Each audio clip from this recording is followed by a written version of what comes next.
Hello there and welcome back to some more Forza Top Gear Laps. Today we're rounding up our look at sports cars by taking a look at some modern sports cars. We begin with the 2008 Bmw M3, 414 horsepower, 285 foot-pounds torque, 3,649 pounds of weight. The M3 of this particular generation, the E92, was the only M3 to sport a V8 engine. This was sort of that weird time where BMW put a V8 in the M3 and a V10 in the M5 instead of a 6-cylinder in the M3 and a 8-cylinder in the M5. Since then they've sort of swapped them back and put turbos on them and so on and so forth, as you'd expect for a modern car. But that is still an interesting little tidbit. Personally, not a huge fan of this generation of the BMW M3. I've always thought proportionally it does look a little bit off, and I'm not really a huge fan of V8 engines to begin with, but yeah, it's still relatively interesting. As far as it goes to drive, it is actually surprisingly good. When I think sort of V8 rear-wheel drive cars, I'm expecting the car to handle a lot like a muscle car, and this one, it's muscle-esque, but it's not quite as unrefined as a muscle car is. It doesn't really slide out all that much unless you just mash the throttle midway through a corner. Yeah, the speed's pretty good, handling is relatively okay. It is a bit more of a heavier car, certainly, which is they call some muscle car trait as well, is to feel a little bit heavy. But other than that, the M3 is a fairly solid car, which is sort of what you'd expect from an M3.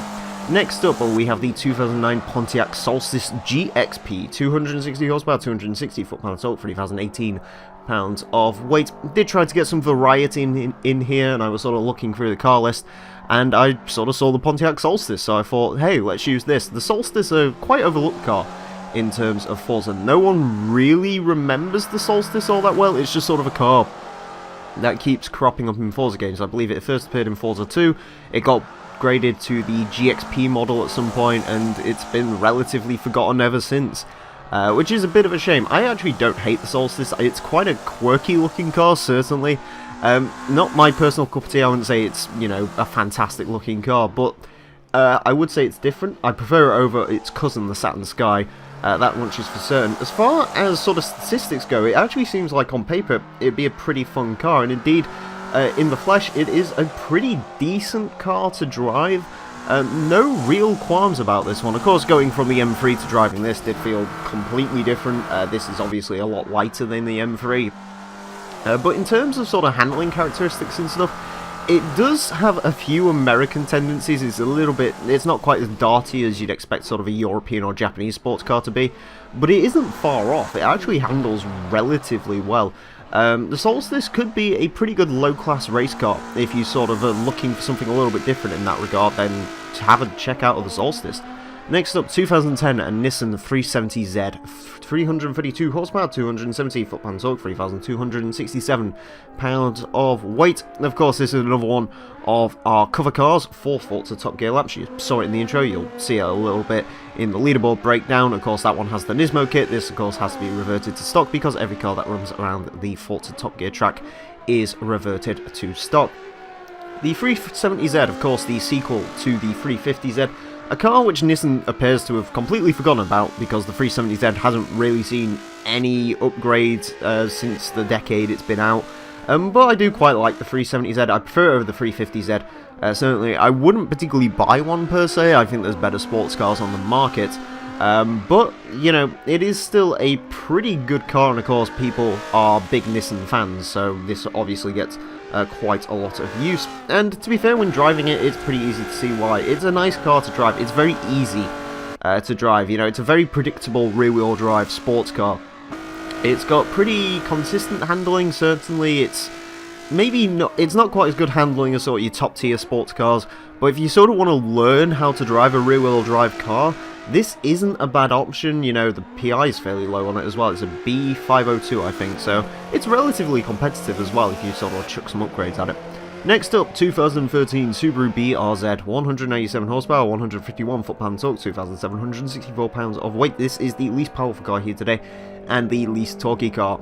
Of course, the Subaru Brz, not quite on the same level as your M3s, 370Zs, and some of the other cars that we've got coming up in today's episode, but of course I had to chuck the Brz in here because of course it was a little bit of a revelation when it first came out.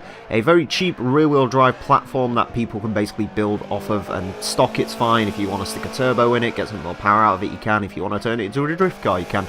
The Brz and the GT86, which unfortunately we don't have in the game anymore, have really captured the tuner market, captured the enthusiasts, so on and so forth, and it's quite clear to see why. I really like the Brz personally. If I was sort of in the market for a rear-wheel drive small sports car, I'd probably look at one of these, certainly if I had the money for it. I'd certainly take one over, say, an MX-5 or something, just because I'm not a huge fan of convertible cars. As far as it goes to drive, it isn't quick. There's no getting around that, and ultimately at the end of the day, the Brz was developed for fun. It has sort of these small eco tyres on it, and as such, it is pretty slidey. That means it is quite a fun car to drive. Yeah, it's decent though. When sort of the time comes when you need to drive it seriously, it can be a decent car, but it is more a car to have fun on, or, turn into a platform, because I made a B-class race car out of this, and it was actually a pretty good car, so, yeah. Brz, a platform for you to work off. Next up, 2014 Alfa Romeo 4C, 240 horsepower, 258 foot-pound torque, 2,500 pounds of weight. This is the lightest car here today, and it is one of two mid-engine cars that we have here today. I love the Alfa 4C. I remember when this thing first came out, it was sort of a return to form for Alfa, of course. They had been making essentially rebadged Fiats, and sure, that was fine. They're still adequate, great cars, and they looked great and so on and so forth, but the 4C really did turn Alfa back into the sports car maker, and of course, cars like the Giulia Quadrifoglio and so on and so forth are really hammering that home these days. But yeah, the 4C, quite a good car, of course. Yeah, I really like it, and it's quite an interesting car as well, carbon fibre, basically a little supercar. So, as far as it goes to drive, it is very lovely to drive. Again, sort of aiming to that theme of it being sort of a, I don't want to say low-rent supercar, but basically a supercar with about 300 less horsepower and more accessible. That's really what it feels like. It's a very sharp handling car. Really does get turned into the corners quite well, and I really enjoy driving the 4C. If you put a little bit more power in this, you really could trouble some supercars. It is a rather excellent car to drive. Next up, 2015 Audi Tts Coupe, 310 horsepower, 280 foot-pound torque, 3,053 pounds of weight. That's actually a lot lighter than I was expecting it to be, reading that back. Of course, this is an all-wheel drive car. In fact, it is the only all-wheel drive car we have here today, I believe, which is a little bit interesting. Never really been a fan of the Audi Tt, if I'm being honest. The first gen, I don't see the appeal of them. I know a lot of people think they're really great-looking cars. I'm just not really into the whole aesthetic of the TT. I didn't mind the second gen too much, and the TTRS, the one with the 5-cylinder, I've had quite a lot of fun experiences with in Forza in the past. But this model, I don't know, it's more of the same from Audi. Most Audis do look very similar these days. Ultimately, from the front, it literally looks like an Audi R8, which is a little bit confusing. But nevertheless, the TTS is a pretty solid car to drive. Can't really complain too much about it. It does have a moderate amount of understeer, which is a little bit of an issue sort of through some of the higher speed corners, and actually in the lower speeds is really affects it. But it is one of those cars which is probably easily remedied by just sticking some front aero on it. If you like the TTS, then yeah, it's a decent enough car to drive. That's sort of the main theme of today. Most cars are sort of pretty decent to drive. But yeah, I'd probably go for the TTRS if I was you. Next up, the 2016 Mercedes-AMG C63 Coupe. 503 horsepower, 516 foot-pound torque, 3,968 pounds of weight. This is the most powerful car here today, most torquey car here today, and the heaviest car here today. Of course, this is sort of one of those where you could really make the argument whether this is a GT car or not, but considering its main rivals are stuff like the Bmw M3, I'm classy as a sports car for today. C63, it sort of has that weird current Mercedes styling of let's make it look like it's melting, which I'm not too much of a fan of. I was much more of a fan of the old C63 Black, but I don't think it's an offensively ugly car per se, and while I'm not a huge fan of it being in the Aston Martins these days, this 4-litre V8 twin-turbo engine does sound a rather raucous. As far as it goes to drive, well, it's a V8 sort of premium sports coupe, a lot like that M3 we drove earlier, and basically it drives like the M3, but more. It's quicker than the M3. I wouldn't say it's quite as good a handling as the M3, purely just down to the fact that it's, well, weighs slightly more, got slightly more power, so on and so forth. It's a little bit more to keep in check. But overall, yeah, it just, think of the M3 and turn it up by about 3 or 4 volume notches and you have the C63S. And finally today, we have the 2016 Porsche Cayman Gt4, 385 horsepower, 309 foot-pounds torque, 2,955 pounds of weight. As far as PI goes, this is by far and away the highest PI car here today. This one is an A-class car. I actually really like the Porsche Cayman. If you ask me what my favourite modern Porsche is, I will say Cayman, and the GT4 probably is my favourite of all of those. Basically, if you don't know what the GT4 is, it's a Porsche Cayman with a base model 911 engine in it, and as a result, it is quick, because the Cayman is actually usually said to be the better driving car between the 911 and, well, the Cayman, so yeah. As far as it goes to drive, I can't wait to talk about it. It is almost perfect. It is a really fantastic car to drive. It is quick, it handles nicely, it gets turned in. It has a bit of an issue with turning in, actually. It almost feels like it's delayed a little bit. The front end feels like it lifts slightly, which is not something you usually see in mid-engine cars. That's more reserved for the rear-engine Porsches of old.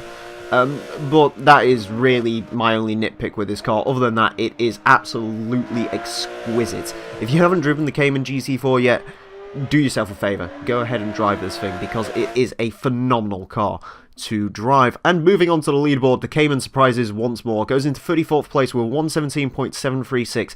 Beats out an old Nissan GTR and a Ferrari FF.